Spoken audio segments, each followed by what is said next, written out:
Hi, in this video we're going to look at some trading functionality in Sierra Chart. This is going to be a basic video that will show users a few different ways to trade using Sierra Chart and a few different ways to place orders.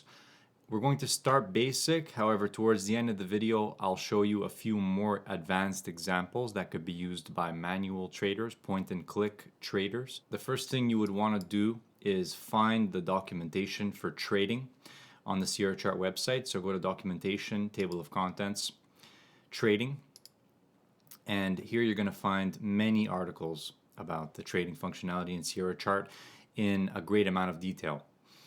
So let's minimize this and get started. So I'm going to assume that you open Sierra Chart. What we're going to do for this video is we're going to be connected to the data service SC Data All Services. So it's not going to be specific to any trade service. And we're going to use trade simulation mode to show the examples. So the first thing we'll do is go to File, then Data and Trade Service Settings, and make sure that we're connected to SC Data All Services. The next thing is we're going to open a brand new chart or DOM. So we can go to File, then Find Symbol.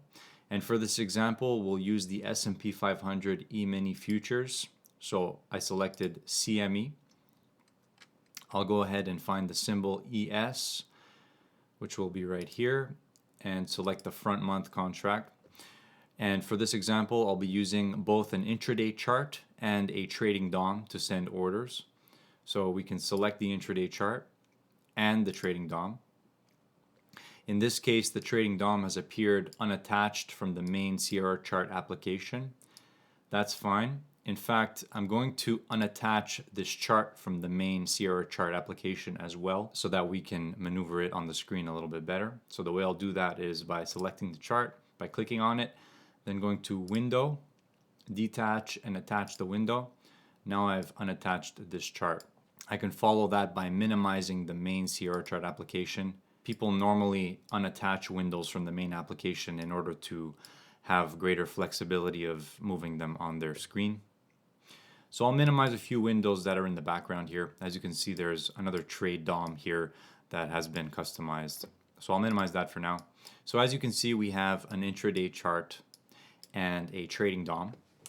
So what we're going to do next is look at some of the trading functionality. We'll start by explaining the trade window and a few different ways we can use to place orders on the chart manually. Following that, we'll go over some bracket order configuration and a few custom order types that we can select. After that, we'll go over some of the advanced functionalities that we can use here, including the scale in and scale out functions. And following that, I will cover a few keyboard shortcuts that can be used to move and modify orders. So let's get started. I'm going to start by selecting Trade on any of my windows and just making sure that Trade Simulation mode is turned on, and it will have a left check mark appearing there. Following that, I'll change the bar graph draw type of this chart to be a candlestick bar just so it looks differently. And now we can begin. In order to trade using a chart, we need to go to Trade and select Chart Trade Mode On. You can see that when Chart Trade Mode is on, there's something that has appeared on the top left of our chart. And now, depending on where my cursor is, it will display the price at which my cursor is hovering over. In Sierra Chart, there's something called the Trade Window. I'm going to open that by going to Trade, and then attach trade window to chart. This window right here is where we do most of our order configuration and strategy configuration. I'll proceed to show a few ways that we can enter orders using the chart and trade window. The first way would be to send them manually, and we would do that by using the first tab in the trade window and then selecting what type of order we want to send. We need to select the price of our order. The dotted lines here indicate the last traded price at the time that you clicked on the drop-down menu. So I'll just make this a limit buy order. And by the way, if anybody watching this is a complete beginner, you would definitely want to go to the documentation on trading, click on the overview of trading, and near the top you'll find terminology for many of the common words that you'll hear me using in this video, including trade order, trade, bid, ask, attached orders, etc. So reference that if you're a beginner. So now back to placing a manual order using the main tab of the trade window. We select our order type, our order price, our order quantity, and the time in force normally is day. And when you're ready to submit that, you simply click buy or sell. In this case, I'll click buy, and we've submitted a limit buy order at this price. It's appeared on the chart. You can also click and drag it to move that order. If you want to cancel the order, there's an X right there, and I'll click on that to cancel it. Another way to send orders using a chart would be using the chart trade menu, and we will see that when we right click on our chart or on the empty space on the left side of a DOM. The way we configure the chart trade menu is by going to our main Sierra chart application window, going to global settings, and then clicking on customize chart trade menu. This is where we'll be able to configure the chart trade menu and add any of the supported commands. You can see that the available items here are mostly different order types and commands that you can use for trading, like move targets and stops the price, cancel all orders, flatten position and cancel orders, and basic order types like buy and sell limit orders. So once you've added in the commands you want to be in your trade window, you simply hit OK and get out of this menu. And that will be the commands that are displayed on your chart or chart DOM when you right click on it. So that would be another way that you can send orders directly onto the chart. One quick way you can use to adjust the quantity of your order is when you have an existing order, you can click on the quantity there to change it. Or before you submit the order, you can hover your mouse over the top left of the chart and click there to change the quantity of the order you're prompting. So I'll change it to 4, hit OK. And now when I right click and select buy limit below the current price, you'll see that this order is now a quantity of 4. I'll cancel this order by clicking the X on the order. There are also a few other ways that we can place orders and trade directly off of a chart or a chart DOM. One of the most common ways would be to use a trade DOM and simply use left and right click functions to place and manage orders. In that case, I've left clicked on the bid size / buy column on the trade DOM to place an order. And of course, you can cancel them as well straight from there. Another way we can place trades and manage orders is by using control bars in Sierra Chart, going up to window and then control bars. I'll add any one of these control bars. These control bars can be fully customizable. I'll select control bar 8. To customize the control bar, you right click on it, select customize, and then in the available control bar commands, you would scroll down to trade and trading commands or custom trading keyboard shortcuts, and you would add those into your control bar commands. For now, I'll just remove that control bar. Also, the chart DOM is fully integrated with the chart. The way you can add it is by going to trade and then trading chart DOM on. And you can see that there has been DOM columns that have been added to the right side of our chart here, and we can perform left and right click functions here to place and modify orders. Now in the trade window for our selected chart, the main tab will give you information about your current position, P&L in your current trade, as well as daily P&L. Following that would be any trade accounts based on the trade service you're connected to right now. Here there are a few trading buttons that we can configure, and there are buttons to cancel orders, flatten, reverse position, and select order quantities. This button performs the move stops to break even function, and it will move any attached stops you have to your entry price in the market or your break even price. This box here needs to be checked in order to enable the use of attached orders, and this letter M right here will allow us to get into the menu of our trade window. And there are a few settings here that are important, and we'll talk more about them as the video goes on. Now, by default in Sierra Chart, you'll notice that order confirmations are turned on, meaning that when you submit a new order, you'll often receive a confirmation that will ask you if you're sure if you want to submit the order. For these examples, I've turned all order confirmations off. And you can also turn them off by going to Trade and then Chart Trade Settings. Scroll down near the bottom where you can see disable order confirmations global. If you set this to yes, then you will not receive any order confirmations. I would definitely encourage users to become familiar with the chart trade settings window, as well as the general trade settings and the chart DOM settings, because there are important settings in those menus.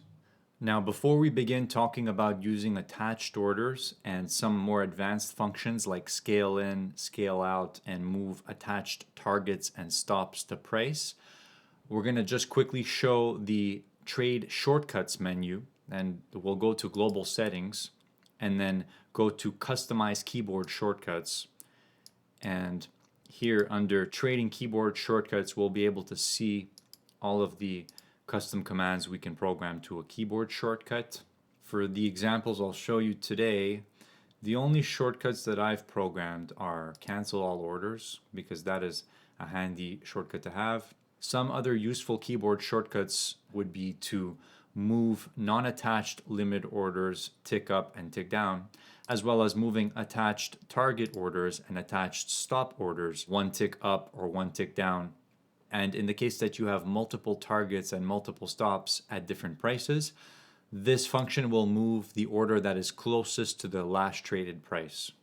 We can scroll down to see a few more options. Two other features I will show you as this video goes on are the move attached targets to price and move attached stops to price. However, I will be demonstrating these functions by using the right click on a trade DOM.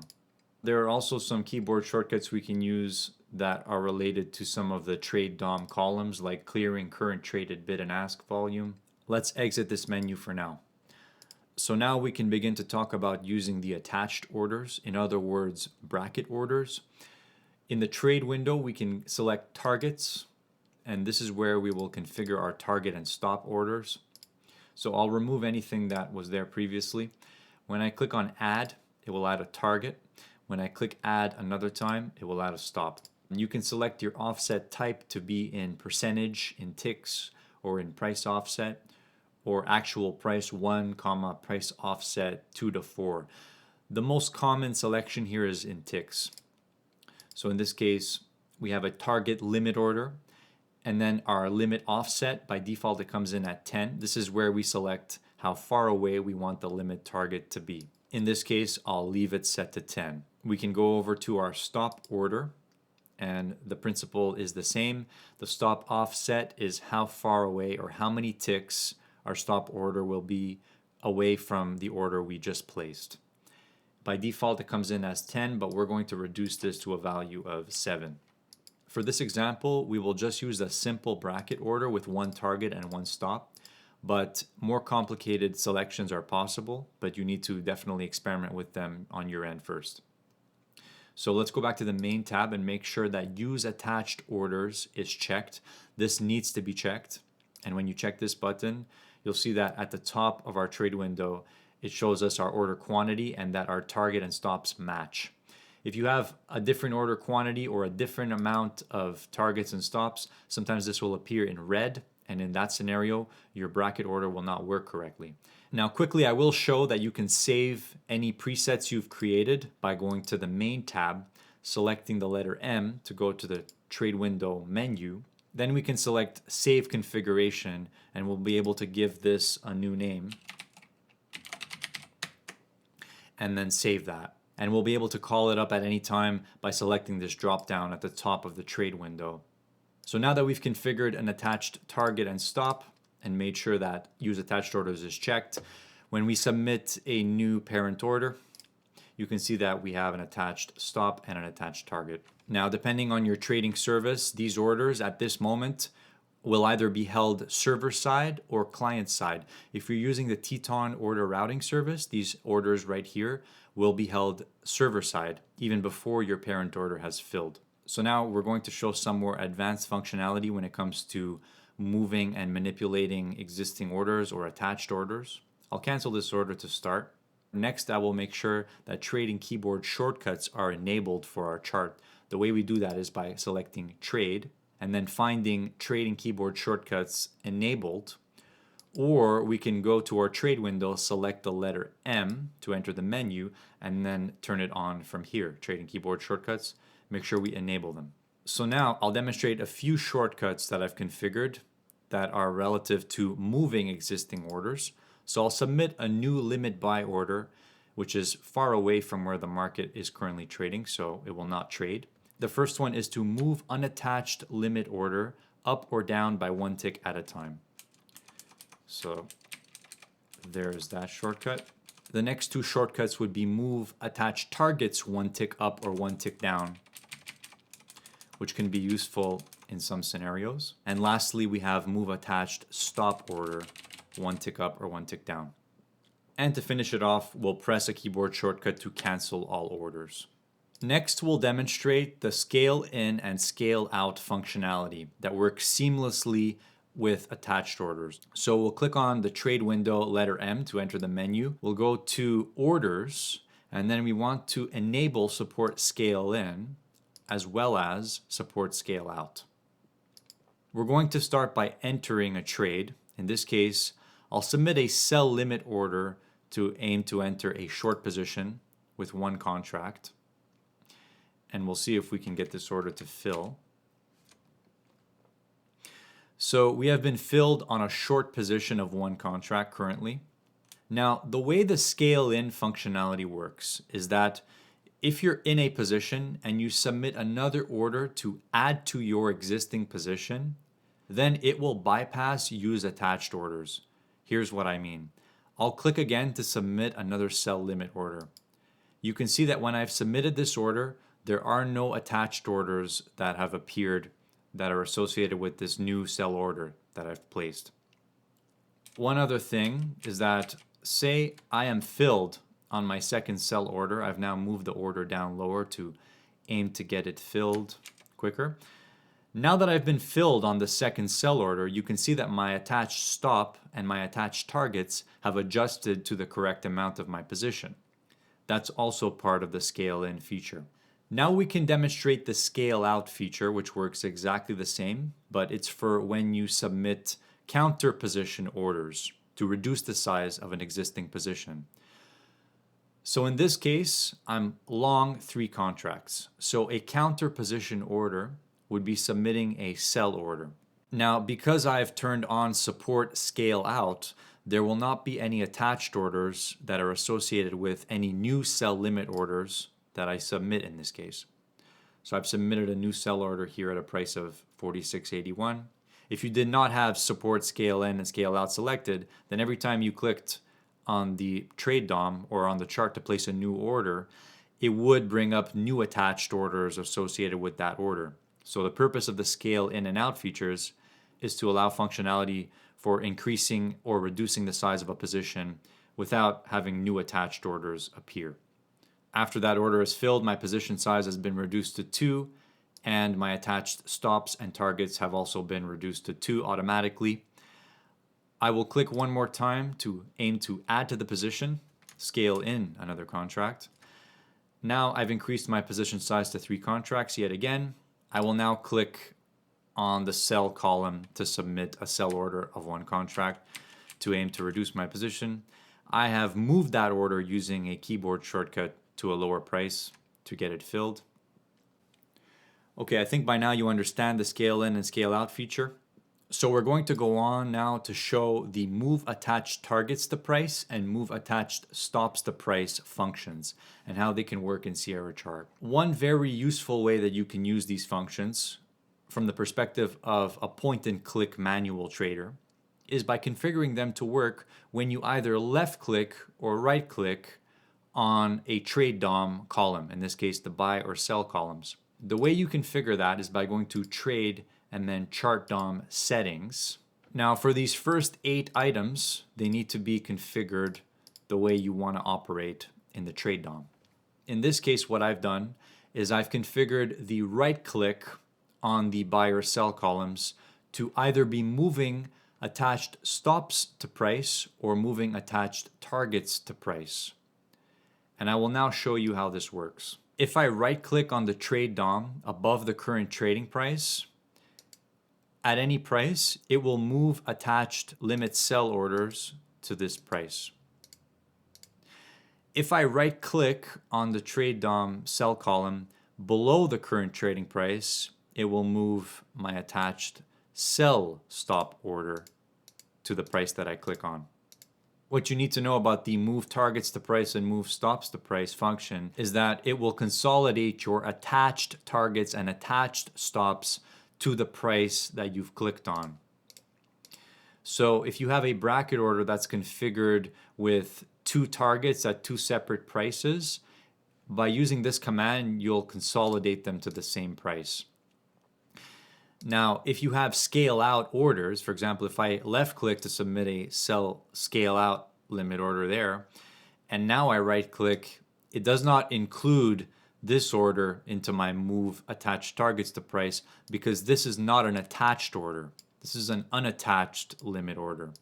So to finish off the demonstration of using move stops to price, targets to price, and submitting buy and sell limit orders on the trade DOM, I'll show you how it works with a few examples yet again. So if I left click on the buy column below the current trading price, it will submit a buy limit order. I also have it set up that if I left click on the buy column above the current trading price, it submits a buy stop.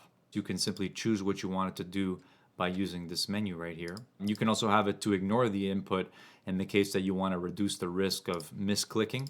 I've configured the same for the sell column. So when I left click on the sell column above the last traded price, it will submit a sell limit order. And when I left click on the sell column below the current trading price, it will submit a sell stop order. Now when I'm in a position, in this case I'm in a long position, I need to hover my mouse over the counter position column. In this case, I clicked on the buy side column to enter. Now to exit, I need to be clicking on the sell side column. If I right click on the sell side column above the last traded price, it will move my attached targets. And if I right click on the sell side column below the last traded price, it will move my attached stops to the price I choose. So I click there to exit that position. I let my stop trigger. Now I'll show you the same example, but in a short position this time. So I'll click on the sell side column to submit a sell limit order. I'll move this order to get it filled faster for this example. Now I'm in a short position of one contract. Remember that I clicked on the sell side column to enter this position. And now to move my attached targets and stops, when I right click on the buy side column below the last traded price, I will move my attached targets to the price I click on. And if I right click on the buy side column above the last traded price, I will be moving the attached stop.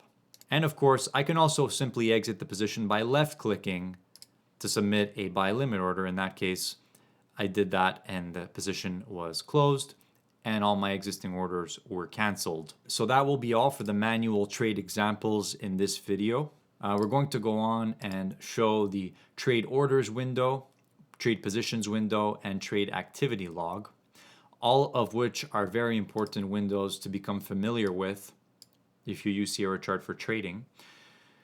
So in the trade activity log, we can see the recording of all trades that have occurred for all accounts that have connected to Sierra Chart, including simulated accounts or non-simulated accounts.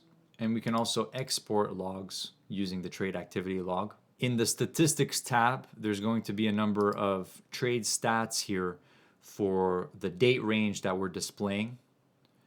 So you can choose what dates to display your trades for. For example, if you just want to show trades for the last 5 days, you would select it here. Or if you want to show a longer period. In the statistics tab, there's a few important trade statistics here, like the profit factor, total amount of trades, percentage of winning trades, average trade profit and loss, and the average time in trades.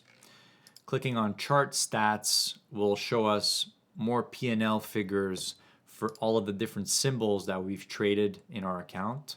Now back to our chart, when we click on trade and then trade orders window, we'll see any orders that are currently working. And we can also cancel orders from here. So I submitted a new order there, and we can see that it's populated the trade orders window. If we wanted to cancel this order, for example, you would click on it and then select cancel. It'll give you a confirmation message. I'll select yes. In the case that you had multiple orders and you wanted to cancel them all, you can select cancel all. And in the case that you wanted to modify an existing order, you would click on the order, click modify, and then you can modify the quantity or the price of that order. Let's say I wanted to modify it to a quantity of 5 with a price that was lower by a few ticks. I'll select OK, and the order has been adjusted. Again, we'll go to Trade and then Trade Account Monitor or Balances window.